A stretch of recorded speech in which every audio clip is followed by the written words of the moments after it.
Yo, what's up? Day 3! Okay guys, ipapakita ko sa inyo ang ating pakwan dahil ito yung ang D3 niya guys. Oh. Wow, D3. Yan. 3 araw pa lang siya guys. Galing sa pagtanim, meron na siyang bagong dahon. Ayan, maliit pa sila guys. Okay, yan. Meron pa siyang mga bagal. Yan. Okay guys, meron yan. Meron pa siyang helmet. Where's the sun tayo ngayon guys dahil sobrang init. Peace. Yan. Ito pa yan guys. Oh. Yan ang D3 natin. Tanim nating pakwan.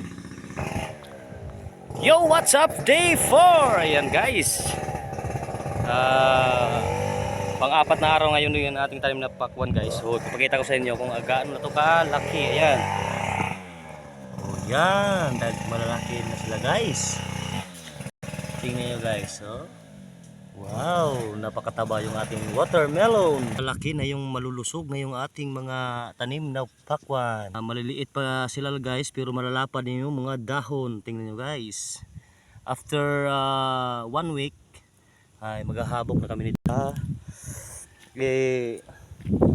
Mabilis yung tubo ng ugat niya pailalim ng lupa. Ayan guys, malulusog yung ating mga tanom guys. Okay, yan, hindi pa siya masyadong makita pag ganito guys dahil 4 days pa lang siya.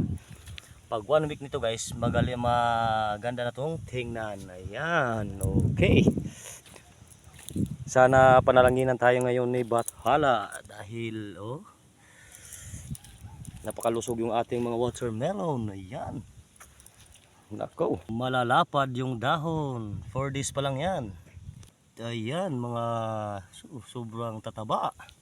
Dahil may abono na yan dito guys. Tingnan nyo guys, umulan yung nakaraang araw. Oh yan, hindi pa na tunaw yung abono. Ayan ang purpose nito, yung bagal na ilalagay sa gitna. Ayan. Oh, see? Para yung ugat dito, papasok dyan, makakain na nila yung abono. Ganyan na lang technique pagtanim ng watermelon guys, para hindi madaling matunaw yung abono mo. Pag ang drenching tinutunaw dito naman yun, idinidilig, hindi dito sa center, dito lang yan sa kilid para hindi siya malanta. Ayan, may tips na naman tayo guys sa inyo, baka gusto nyo magtanim ng watermelon. Tingnan nyo guys, meron na siyang 3 dahon. Okay, so stay tuned lang kayo guys dahil papakita ko sa inyo kung paano naman maghabok ng ating watermelon next week. Okay.